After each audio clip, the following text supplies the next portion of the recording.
Pasamos ahora a la segunda ponencia de la mañana, que la va a impartir Irene Zúñiga Sagredo. Ella es doctora arquitecta, cofundadora del equipo Atalaya, equipo especializado en ordenación del territorio y medio ambiente que trabaja desde la defensa de los valores patrimoniales y la conservación de la naturaleza.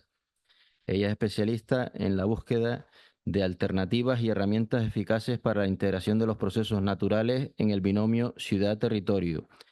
Entre sus actuaciones se encuentran numerosos planes de infraestructura verde a distintas escalas, planes especiales de protección y planes de ordenación territorial. Actualmente se encuentra redactando el Plan Territorial Parcial de Rioja Alavesa en el País Vasco y el Plan de Infraestructura Verde y SUTS de Pamplona.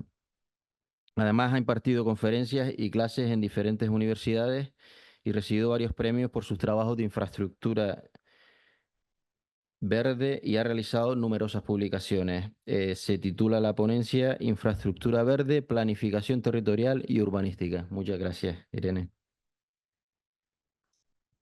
Bueno, muchísimas gracias a la organización, pero sin duda para mí es un honor estar hoy aquí rodeada sobre todo de dos grandes maestros, ¿no? Como son Juan y Salvador, que me siento, claro, un poco cohibida, ¿no? Uno delante, el otro detrás, y yo en medio, pues no sé, yo os pondría una película o algo para que pudieseis relajar la mente, asumir lo que ha dicho Juan y luego prepararos a lo que vendrá después. Pero bueno, voy a intentar responder a lo que se me ha pedido y a ver si pongo un pequeño grano de arena en todo esto, ¿no?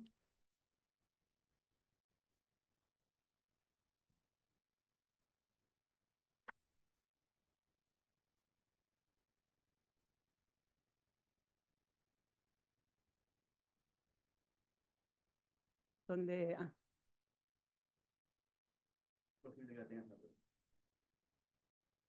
gracias, maestro. Bueno, yo voy a contaros una pequeñita introducción, una pequeña también reflexión sobre el territorio en el que estamos, porque, claro, cuando me llamasteis, pues yo realmente conozco muy poquito este territorio y básicamente como turista. Entonces, bueno, pues también tuve que hacer ahí un pequeño flash. Fundamentalmente, me voy a detener en contaros diferentes experiencias propias de mi equipo en planes de infraestructura verde, pero os los voy a intentar contar desde la experiencia de la introducción en el planeamiento. Y finalmente las conclusiones, pero igual hago un poco como Juan, cuento un poco las conclusiones antes. Eso también lo he aprendido. Bueno, tenemos en la imagen a Náusica en el Valle del Viento, que a estas alturas probablemente la mayoría ya conozcáis a Miyazaki. Esta es una película de los años 80. A mí me fascina este autor porque una de sus pasiones que muestra en todas sus películas es la ecología, esa relación con el planeta, el mundo en el que vivimos.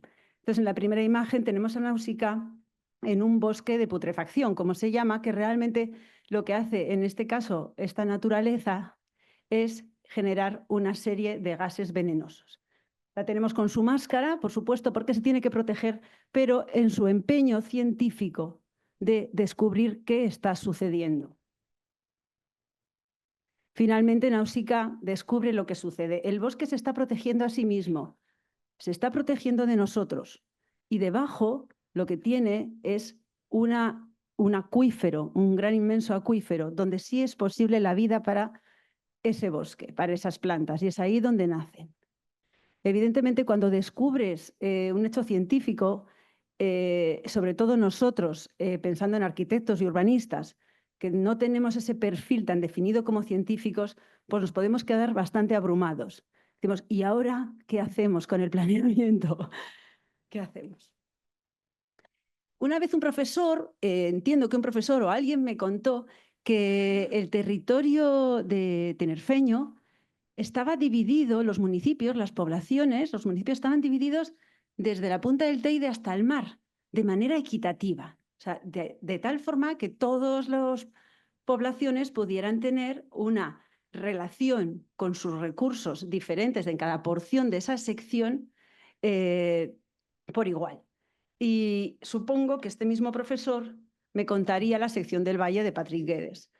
Al final, cuando nosotros nos acercamos a un territorio, intentamos también echar una mirada atrás antes de actuar. ¿Cómo fue?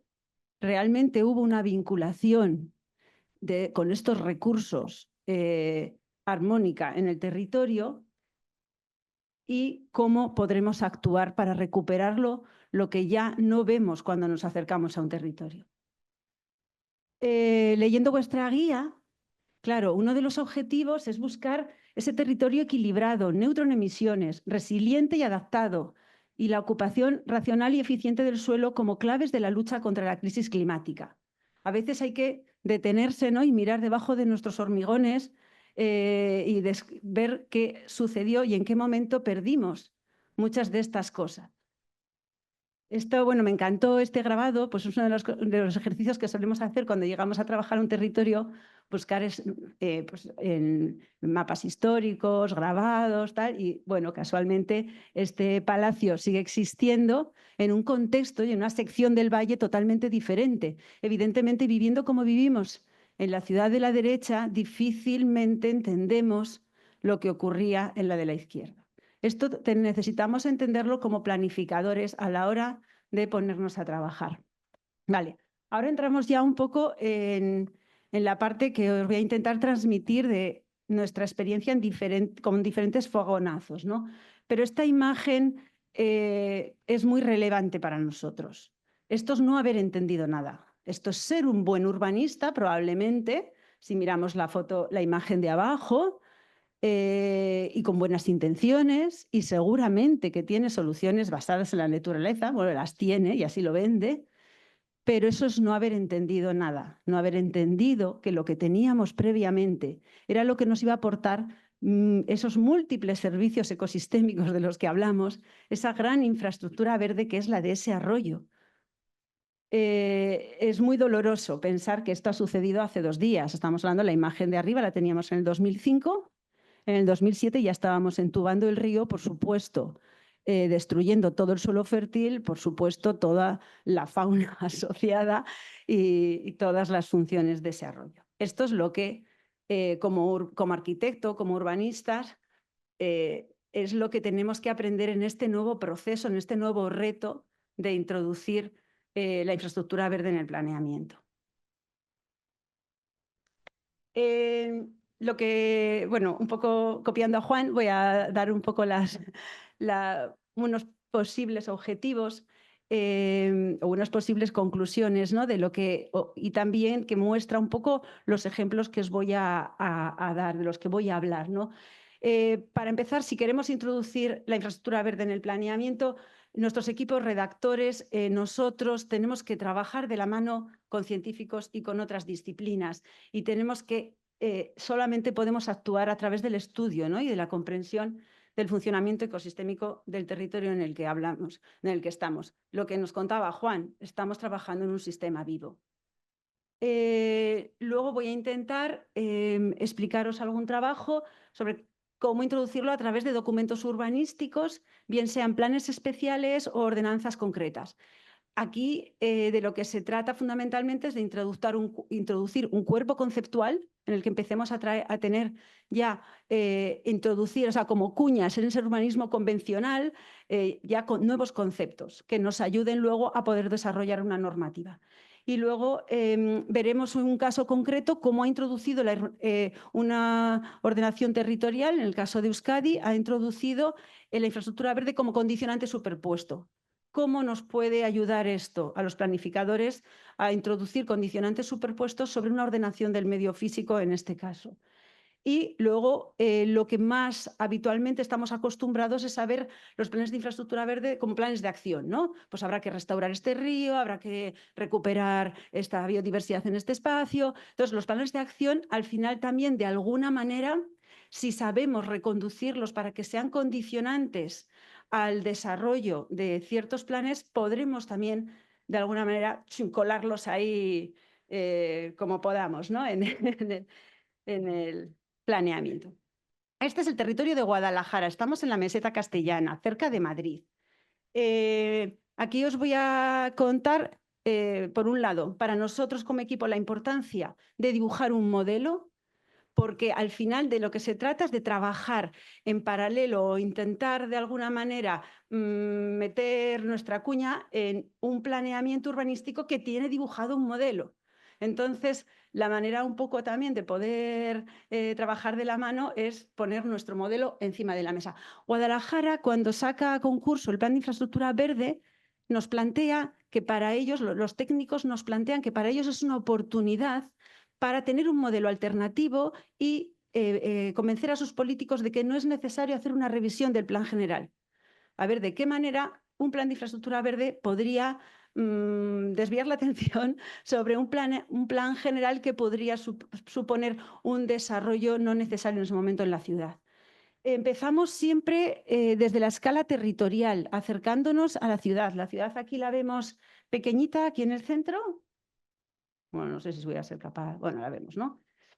La inmensa Alcarria arriba y el río Henares con su gran espacio de territorio fluvial. Ya empezamos a entender que el río no es un cauce, es muchísimo más. Y la ciudad nos queda englobada entre estos dos mundos, que evidentemente el drenaje de toda esta meseta a través de pequeños barrancos irá rellenando este espacio y, por supuesto, estos barrancos querrán atravesar la ciudad o la ciudad se habrá interpuesto entre estos dos mundos. Nos vamos acercando ya a la escala de municipio y empiezan a pasar muchísimas más cosas. El modelo, claro, según bajamos de escala, nos permite introducir mayor complejidad. Sí que es cierto que una vez que dibujamos, como planificadores que somos, sabemos que perdemos mucha complejidad y si estamos intentando plasmar un funcionamiento ecológico de un territorio, bueno, imaginaros la de cosas que nos perdemos, pero sí que es verdad que nos va a servir para tomar decisiones. Entonces, al final hay que intentarlo y hay que meterle complejidad según bajamos de escalas. Aquí, esta es ya la escala última en la que nos encontramos con la ciudad.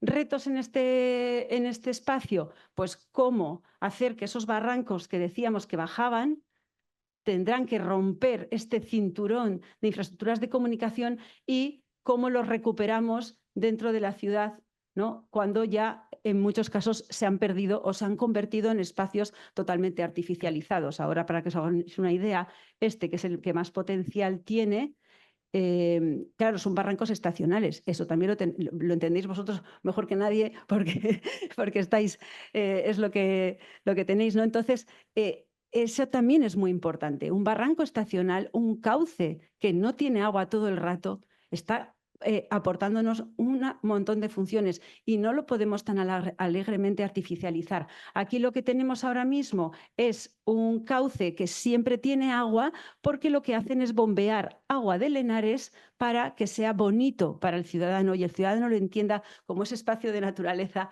con el que necesita relacionarse. Porque claro, un barranco estacional pues no es ni naturaleza ni nada, es una cloaca. Bueno, finalmente este plan también tenía su plan de acción y al final pues te permite ir bajando de escalas hasta bueno, poder hacer, dar soluciones, ¿no? Pues en las que te permites soñar un poco, ¿no? Y ver, supongo que Salvador nos hablará, ¿no? de las macromanzanas, ¿no? Pero aquí es como una ciudad totalmente definida, diseñada para el automóvil arriba y para tener una vegetación consumidora de recursos más que aportadora de servicios ecosistémicos, ¿cómo podríamos reconvertirlo? Saltamos a Salamanca. Seguimos también en la meseta castellana, pero era al otro lado de Madrid. Una vez más, cuando nos acercamos a Salamanca, pues volvemos a recuperar estas imágenes, ¿no? Porque aquí lo que podemos ver es cómo esa ciudad, patrimonio de la humanidad, se relaciona con su río Tormes, ¿no? Y una vez más es en base a esos usos tradicionales que son los que abastecían a la ciudad. La ciudad se colocaba en lo alto, como bien sabemos todos, pues por una cuestión de no ocupar el suelo fértil que le daba de comer y protegerse de las avenidas de los ríos. Es que era así de sencillo. Pero además aquí nos daba muchas más pistas. Esto tenemos aquí, no voy a conseguir, sí. La ciudad bella, digamos, se coloca aquí se va extendiendo en los diferentes cerros, pero siempre con estas vaguadas que permitían, digamos, el drenaje, ¿no?, de esa ciudad. Claro, hoy en día queda totalmente bajo el pavimento, el asfalto y los coches, pero sin embargo la toponimia nos dice, esto se llama la calle Vaguada. Y además está en Cuesta. Fantástico, aquí podemos recuperar y hablar de muchísimas cosas. Bueno, este plano también es ese reflejo de que las herramientas que tenemos hoy en día de superposición de capas son maravillosas para descubrir cosas, pues, que paseando por la ciudad a veces no vemos, ¿no? Pues la corta de un río, ¿no? O sea, ¿qué ha pasado aquí? Este espacio probablemente el río lo perdió en algún momento, pero lo podría volver a recuperar, ¿no? Entonces, bueno, este tipo de cosas son muy interesantes. El Plan Especial de Infraestructura Verde y Biodiversidad de Salamanca es un plan urbanístico. Entonces, esto ya no surge como plan director o como plan de infraestructura verde, sino que directamente va a ser una figura con un cuerpo normativo. Aquí tenemos por primera vez la oportunidad de introducir conceptos de infraestructura verde, de servicios ecosistémicos, de esta visión de la ciudad como ser vivo dentro de un cuerpo normativo. Se hizo una zonificación. ¿Por qué? Porque el municipio de Salamanca realmente es muy pequeñito, casi todo era suelo urbano, había muy poquitos espacios de suelo rústico. Entonces, bueno, se modeló la ciudad según su tejido urbano y según sus paisajes. Y a partir de ahí, pues si bajábamos a la escala, se acababa convirtiendo en unas soluciones muy básicas de infraestructura verde, de un lenguaje que todos más o menos conocemos, área núcleo, corredor verde, pero en el que aparecía el territorio fluvial como ese espacio que va más allá, ¿no?, del cauce del río. Es donde acoge, donde el río muestra toda su dinámica fluvial, donde estamos hablando del espacio de inundabilidad, de los suelos fértiles, de la vegetación potencial de ribera. El río tiene muchísimo más espacio y eso también es importante entenderlo. Y aquí, para cada tipo de morfología urbana o de tejido urbano, pues dábamos una respuesta de infraestructura verde. Pues no siempre se solucionan las cosas con áreas núcleos y corredores ecológicos, pues habría que introducir más complejidad. Tapices verdes llegábamos a hablar, micropaisajes, etcétera. Bien, ahora, bueno, por terminar un poco hablando del Plan de Infraestructura Verde de Salamanca, decir que ellos en paralelo han sabido construir una especie de ideario, de marketing, de página web, en la que continuamente están haciendo partícipe a la ciudadanía de acciones sobre ese plan de infraestructura verde. Entonces, han sabido compaginar un poco, vendo mi ciudad verde, vendo mi ciudad UNESCO, Patrimonio de la Humanidad, con este papel de infraestructura verde, y están teniendo en ese sentido, bueno, pues están recibiendo un montón de premios, se están moviendo muchísimo y están haciendo de la infraestructura verde un poco su bandera, ¿no? Y como complemento a una ciudad patrimonio de la humanidad. Entonces, para nosotros, bueno, fue un honor poder participar, que además lo hicimos también con Jorge Ozcariz, con un compañero, con su empresa, y fue bueno, un aprendizaje. Ahora vamos a dar el salto ya, y con este ejemplo, es un ejemplo que voy a bajar a diferentes escalas, pero ya voy a ir terminando. Creo que voy bien de tiempo, ¿no? Vale. En el País Vasco, las directrices de ordenación territorial ya introducen la infraestructura verde como elemento vinculante para la ordenación de los planes territoriales parciales y para la ordenación de los planes municipales. Entonces es como, wow, qué bien, ya lo tenemos todo hecho. Bueno, aquí como siempre, pues cuando uno es a veces pionero o pues puede quedarse las cosas un poco no siendo lo ambiciosos que uno debería pensar que podría haber sido. Pero con estas herramientas con la que tenemos que trabajar, y de alguna manera también el técnico es el que tiene que saber pues hasta qué punto puedo yo estrujar esta herramienta, pero al menos la tenemos y hay que empezar a trabajar, ¿no?, con ella. Lo que tenemos en imagen es el territorio de Álava. Al norte solamente tenemos una porción de Vizcaya y Guipúzcoa. Está cortada la costa, no está hecho adrede, pero porque queríamos enfocarnos en Álava. Este es el planteamiento de la infraestructura verde que dibujan las directrices de ordenación del territorio del País Vasco, que son básicamente los espacios protegidos, áreas núcleo, es la estrategia nacional, y unido por unos corredores ecológicos. Vale, este planteamiento surge de un estudio SIG para los recorridos más cortos, más beneficiosos para la fauna, que se generan estos corredores ecológicos. Entonces, a partir de ese estudio de conectividad ecológica, pues surge el planteamiento para las directrices de ordenación territorial, que básicamente esos corredores son los ríos y algunos hilitos, ¿no? Que vemos, hay unas líneas verdes que van uniendo estas áreas núcleo. Bueno, por lo que pues bueno, aparecen algunos pequeñitos que responden un poco a ese cálculo. Vale, claro, nosotros siempre queremos tener una visión un poco más amplia. La infraestructura verde nos debería servir para entender el territorio, un funcionamiento ecológico un poco más amplio, más allá de si un ciervo se puede mover o no entre diferentes espacios. Entonces, para empezar, pues, bueno, un objetivo será, si trabajamos con estos, es cómo introducir mayor complejidad. Bueno, esto es lo vinculante. A partir de aquí nosotros podemos ir desarrollándolo. Primero, haciendo un estudio riguroso de absolutamente todos los elementos del territorio. Este es un ejemplo, sería del estudio pues, de las orillas, en este caso de la vegetación de ribera de los ríos. Pues siendo Álava como es un territorio privilegiado en cuanto a espacios naturales protegidos, en cuanto a biodiversidad, en cuanto a diversidad de ecosistemas, pues los ríos parece ser que los teníamos bastante mal. ¿Por qué? Porque esos ríos fundamentalmente... ¡Uy! ¡Hola! Ya os lo he contado todo. Estos ríos que están tan mal, porque el rojo indica mal, están atravesando ese espacio agrícola, esa llanada alavesa tan importante en Álava, ¿no?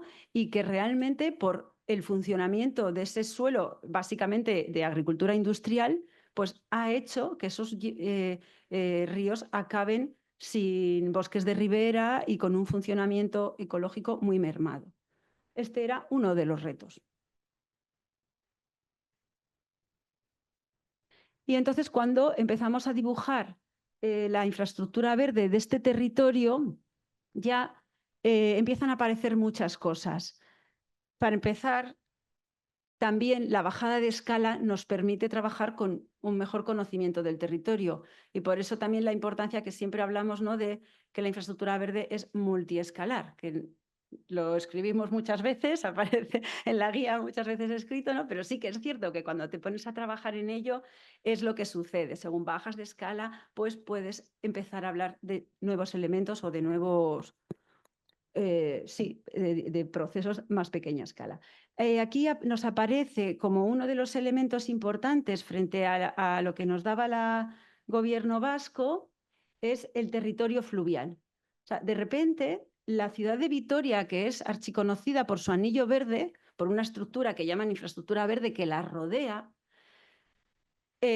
cuando superponemos el funcionamiento real de este río Zadorra y sus afluentes y de Salburúa, que es un espacio Ramsar, vemos que la ciudad es totalmente, desde el punto de vista ecosistémico, totalmente asimétrica, ¿no? Entonces, bueno, aparecen otras cosas que son muy interesantes repensar, ¿no? Y finalmente estamos ahora trabajando en un plan territorial parcial de Rioja Alavesa, junto con Juan y otro equipo de Bilbao, y bueno, con el equipo de Juan, no solo con Juan, y entonces tuvimos la oportunidad de seguir bajando de escala este planteamiento.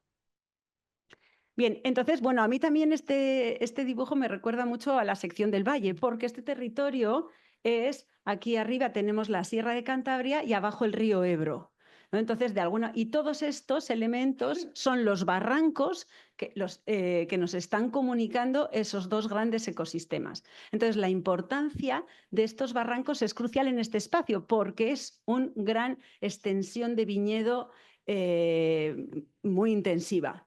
Entonces, la supervivencia o la comprensión del papel que están haciendo estos barrancos era, en este caso, muy importante. También empiezan a aparecer esos suelos, esas terrazas del Ebro, de suelos mucho más fértiles, ¿no?, que el resto de Rioja Alavesa, donde las viñas pues, prosperan en los suelos arcillosos pedregosos, no necesariamente en los más fértiles. Entonces, empezamos a comprender cómo funciona ese territorio. La infraestructura verde aquí nos está ayudando a entender ese funcionamiento ecológico. Vale, pero esto ahora hay que superponerlo a una ordenación del territorio.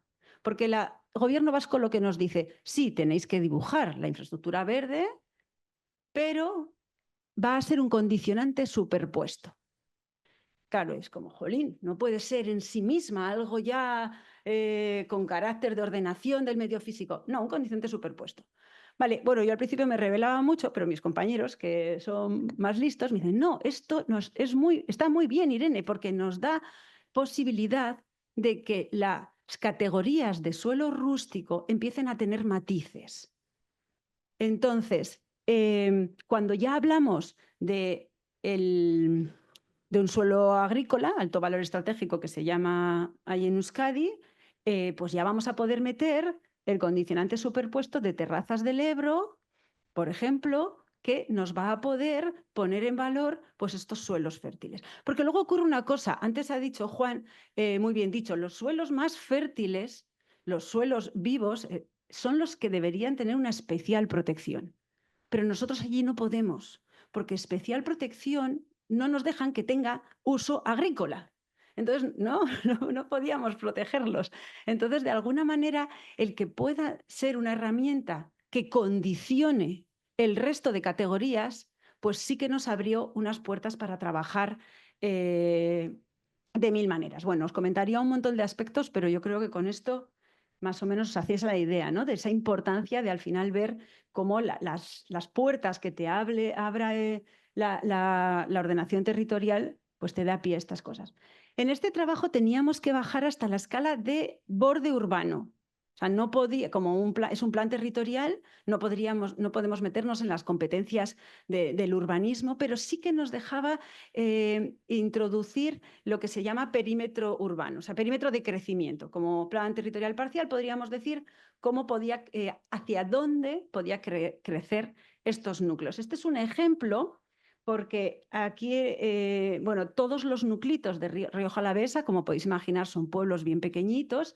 En principio, pues claro, se desarrollaron con esa lógica de implantación histórica, ¿no? Sobre un cerro y sobre un río con toda su zona de huertos de autoabastecimiento.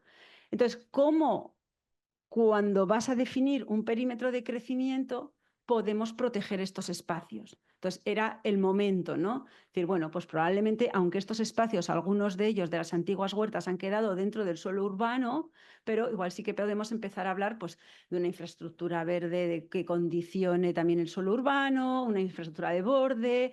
Bueno, pues también ese concepto de infraestructura verde, cómo poder trabajarlo en el perímetro de crecimiento de los núcleos, es donde estamos ahora mismo trabajando y a esta escala, ¿no?